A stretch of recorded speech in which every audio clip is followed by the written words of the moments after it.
Oh! Oh mais qu'est-ce que c'est?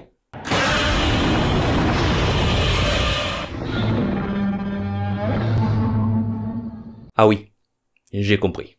Bon ben bonjour à toutes et à tous, j'espère que vous allez bien. Pour ma part, bon ben ça va, le toit ne m'est pas tombé dessus, donc bon ben je vais pouvoir vous raconter l'histoire du monstre qui vient tout droit du Japon, la voiture qu'on a surnommée Godzilla, la Nissan Skyline GT-R R32.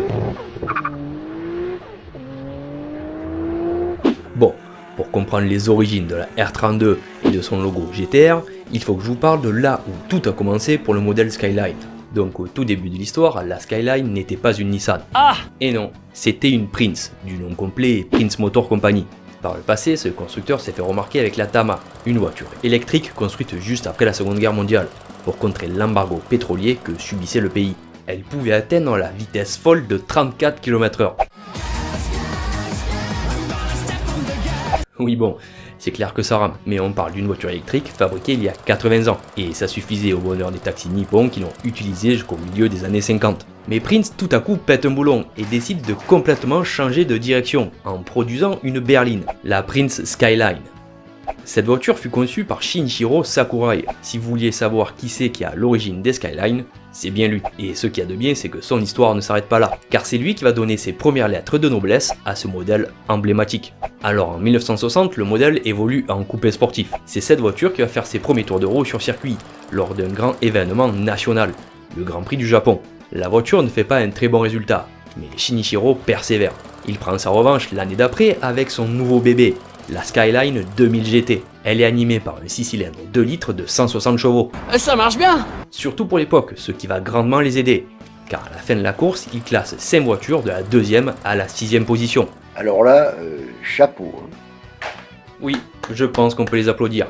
Mais ce qui est encore plus impressionnant, c'est ce qui s'est passé avant la course. Car vous savez que pour participer à des courses, il y a toujours des règles, et des trucs bien casse-bonbons imposés aux constructeurs. Ben ici, la règle, c'était de construire un minimum de 100 voitures destinées à l'usage routier. L'équipe de Shinichiro va finir d'assembler la dernière voiture seulement 2 jours avant la course.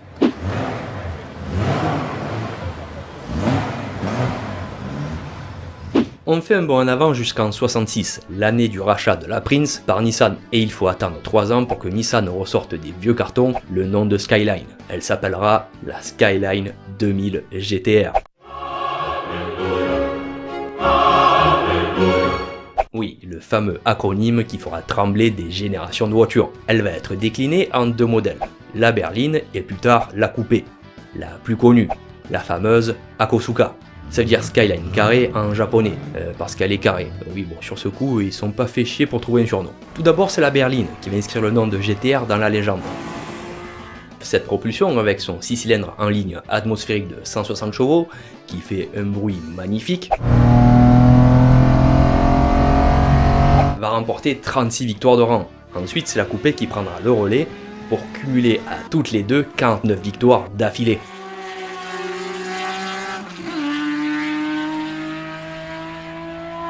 Oui, elle écrasait déjà tout sur son passage, et ça va devenir une habitude pour les Skyline GT-R. Grâce à toutes ces victoires, elle devient une véritable icône nationale. Mais malheureusement, en 1973, la 2e génération de GT-R, la Fastback, fera un bide. Clairement inspirée des voitures américaines, elle aura une carrière à peine longue de 4 mois. Et seulement 197 exemplaires seront produits. Mais c'est sur cette voiture qu'on trouve pour la première fois les 4 feux arrière ronds, qui deviendront l'emblème des Skyline. Nice. Alors cet échec commercial est dû en grosse partie au premier choc pétrolier qu'a subi le monde, et aux normes de pollution de plus en plus sévères imposées par le Japon. À cause de ça, l'appellation GT-R va disparaître jusqu'en 1989.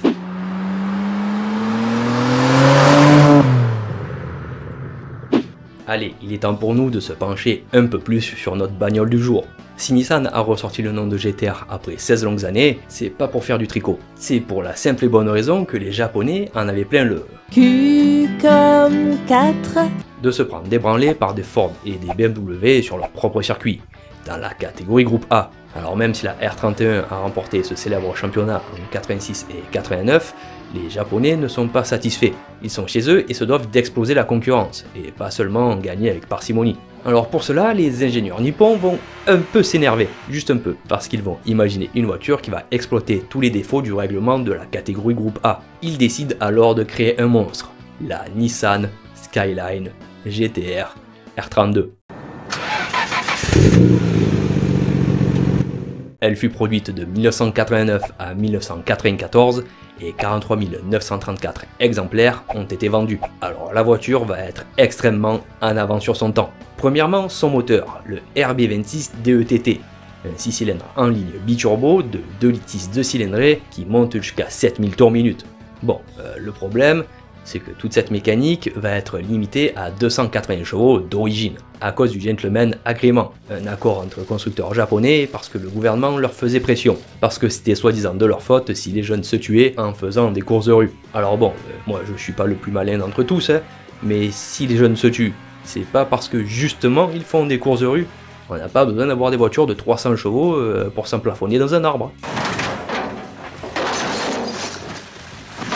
En plus, bon, c'était de la poudre aux yeux parce que sur le papier le moteur faisait 280 chevaux, mais en vrai il en développait plutôt 310.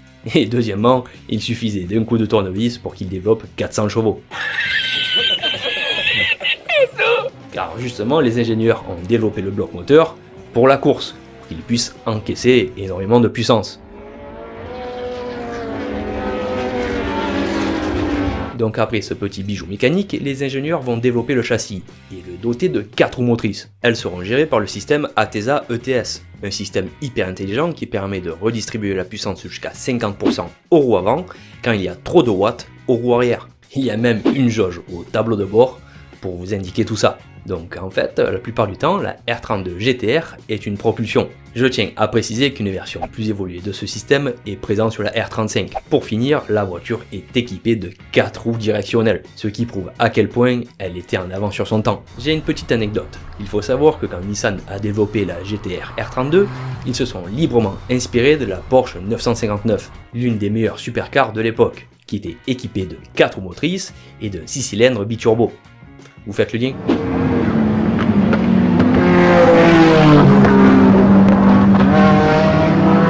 Alors pour homologuer tout ce beau monde en course, il fallait vendre 5000 véhicules en 12 mois. Suite à ça, un peu comme le groupe B, ils pouvaient homologuer une évolution en produisant 500 exemplaires de celle-ci. Donc Nissan ne vont pas se gêner et vont confier ce projet à leur département sportif, Nismo, qui vont en faire 560 exemplaires. Maintenant que les bêtes se sont vendues, il est temps pour la Nissan GT-R R32 de tout écraser. Armée de sa technologie révolutionnaire et de son moteur de 600 bourrins, qui lui aussi fait un son incroyable, l'auto ne va pas gagner 2 courses, elle va pas gagner 5 courses, pas 10 courses, non, en fait, elle va tout gagner. J'ai bien dit tout gagner, de 90 à 93. La plupart des courses seront remportées par la légendaire Callsonic. Et vu qu'on ne change pas une bête qui gagne, elle va rendre visite aux Australiens, pour littéralement tout détruire sur son passage. Elle va remporter le championnat en 90, 91 et 92. En se payant au passage, 2 années de suite, la légendaire course de Bathurst Mill. Un truc de marrant, c'est que plus la bête gagnait, plus les concurrents abandonnaient. Ils se retiraient tout simplement du championnat.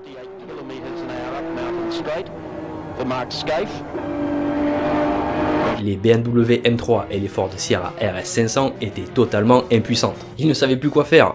La Sky était un monstre inarrêtable. C'est après ces victoires écrasantes que la presse australienne l'a surnommé Godzilla.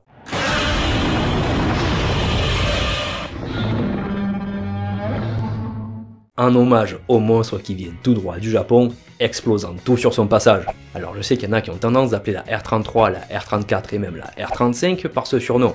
Mais non, en fait la seule et la vraie c'est bien la R32 GT-R, pour toutes les raisons que je vous ai dites précédemment. Allez, revenons-en à nos moutons. En parallèle de toutes ces victoires, elle vient faire un tour chez nous en Europe. Chez Nissan, on décide de commencer petit et d'envoyer la version d'origine sur le Nürburgring. Elle va pas faire semblant et va péter un record en faisant un tour en 8 minutes et 22 secondes. Ça pousse. C'est clair que ça envoie, et un peu trop pour la Porsche 944 qui vient de se prendre 20 secondes dans la vue. Maintenant que les présentations sont faites, ils envoient leur engin de course sur les 24 heures de Spa. Elle bouffe tout ce qui roule en terminant à la première place. Et histoire de victimiser un peu plus Porsche, 4 911 Carrera 2 finissent juste derrière. Bon, parlons un peu de cette concurrence, parce que, comme je l'ai dit tout à l'heure, Nissan s'est servi des règles permissibles du groupe A pour créer leur monstre. La voiture avait clairement un avantage avec ses 4 roues motrices que les autres n'avaient pas. Prenons l'exemple de sa principale rivale, la Ford Sierra RS500. C'était une propulsion. Donc rien qu'avec cette information, on comprend pourquoi la GT-R R32 était si rapide. Logiquement, suite à ces victoires écrasantes, la FIA va durcir les règles. Par contre, les Australiens de leur côté banniront carrément la voiture. Pour encore finir sur une anecdote, le pilote Keiichi Tsuchiya, le vrai Drift King, pilotait à cette époque une GT-R, et c'était pour la team Taizan.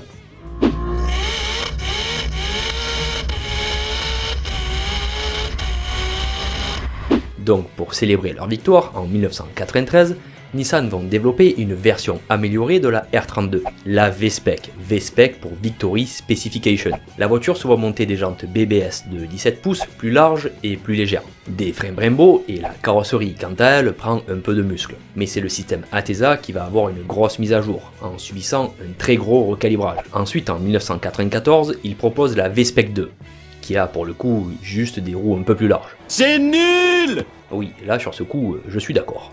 Maintenant vous savez que notre Godzilla s'est taillé une sacrée réputation sur les circuits, mais sa carrière ne s'arrête pas là. Pour commencer, vous savez que dans la culture auto japonaise, on aime bien modifier les bagnoles, surtout pour les courses de rue. Donc bon, dans ce vaste monde de la course de rue, il existe les courses sur autoroute. Et bien sûr, une bande de tarés s'est fait remarquer, le Midnight Club. Un club connu et respecté au Japon. En gros, c'était des fous furieux qui s'amusaient à modifier des bagnoles pour choper les 300 km/h sur voie rapide. Vous êtes satellisé. Mais parmi tous ces farcis, un mec a modifié une R32 GT-R, ce qui a permis de renforcer la réputation de Godzilla, mais cette fois dans la rue. Revenons-en à un palmarès plus officiel, car Godzilla va s'attaquer à une montagne, en participant à la course de côte de Pikes Peak. Après une montée spectaculaire, la R32 décrochera la première place dans sa catégorie. Se battre contre le temps va devenir une véritable spécialité pour la voiture, car aujourd'hui, énormément de R32 GT-R sont préparés pour le time attack ou la course de côte. Alors je tiens à vous prévenir, on parle de préparation monstrueuse, qui font honneur à son surnom.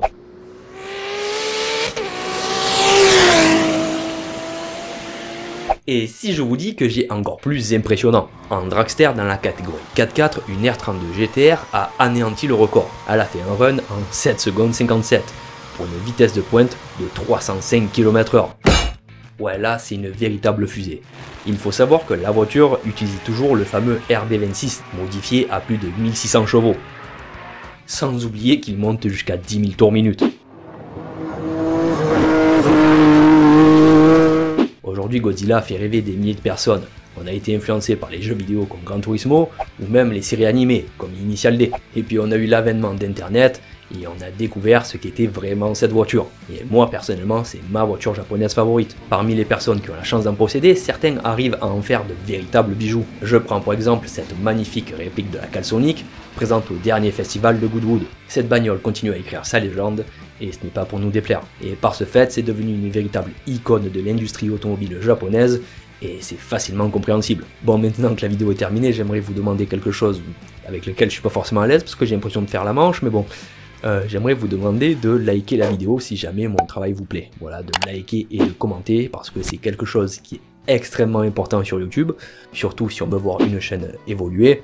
Et moi, franchement, mon but, c'est de vous proposer autre chose que des vidéos tournées en intérieur, parce que la vérité, c'est que la passion automobile se vit à l'extérieur, si vous voyez ce que je veux dire. Et bon voilà, donc si jamais mon travail vous plaît, n'hésitez pas à éclater ce pouce bleu, c'est quelque chose qui est extrêmement important. Donc voilà, je vous remercie tous d'avance pour votre soutien. Ensuite, je voulais vous remercier pour une deuxième chose, c'est qu'aujourd'hui, nous sommes 5000 personnes sur la chaîne. Voilà, il y a 2 mois, nous étions 500, aujourd'hui nous sommes 5000.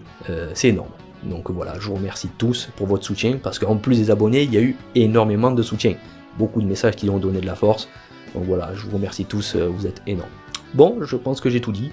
N'oubliez pas qu'il y a 2 types de passionnés, ceux qui ont les moyens de l'être, et ceux qui se donnent les moyens de l'être. À la prochaine, ciao ciao.